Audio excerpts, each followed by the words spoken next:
Olá, estudantes da terceira série. Nesse vídeo vamos falar sobre a questão curda. Para estabelecer essa noção da região, como deveria ser chamada Kurdistão, lógico que nós devemos fazer os seguintes questionamentos. Primeiro, vocês sabiam que o Kurdistão é a maior nação sem país? Você conhece a história do Kurdistão? Ou melhor, você já ouviu falar sobre essa situação de nações sem país? Então, o Kurdistão é um dos exemplos que acontece isso. Dentro disso, obviamente, a gente tem que remeter ao que significa a palavra nação. Ela significa, literalmente, um conjunto de indivíduos com características que podem ser o passado histórico, pode ser o idioma, pode ser a religião, cultura, de maneira geral, e que estabelece uma singularidade e que formam um grupo. E este grupo, a qual se denomina nação, no qual o Kurdistão se assenta, não consegue ter um território chamado de seu. Por esta região é uma nação sem país, porque país é a unidade territorial limitada por fronteiras. Obviamente não tem Estado, porque Estado remete a uma situação política de uma organização de identificação de leis em termos únicos. Como não tem o Estado, neste caso também não tem país. Existem situações que tem Estado e tem país.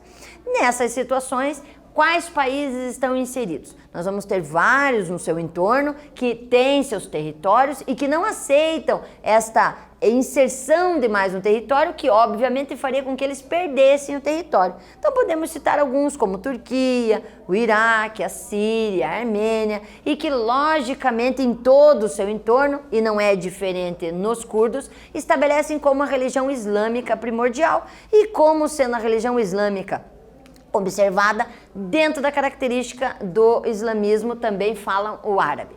Dentro disso, observamos a população estimada de mais ou menos 35 milhões, que é estimada porque não conseguimos ter um acesso total e vinculado a essas pessoas que se dispersam pela região, mas devemos observar por que elas se dispersam, não só pela questão territorial, mas também pelo aspecto montanhoso que se apresenta à região.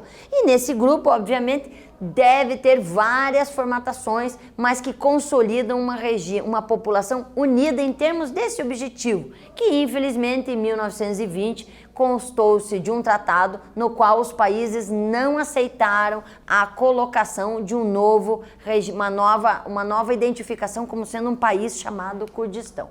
Isso logicamente deflagrou internamente questões que desenvolveram várias sistemáticas de luta, algumas mais silenciosas, outras mais violentas, inclusive, como podemos ver nessa imagem retratada pelos grupos guerrilheiros. Mas isso não torna menor a luta em termos de uma posse, porque obviamente a região ao qual eles estabelecem tem um grande potencial de jazidas de petróleo, possa existir por ser uma região, uma população que estabelece um idioma oficial, estabelece uma formatação, uma organização interna e logicamente tem direito porque dentro da organização antiga remete à antiguidade, à sua origem.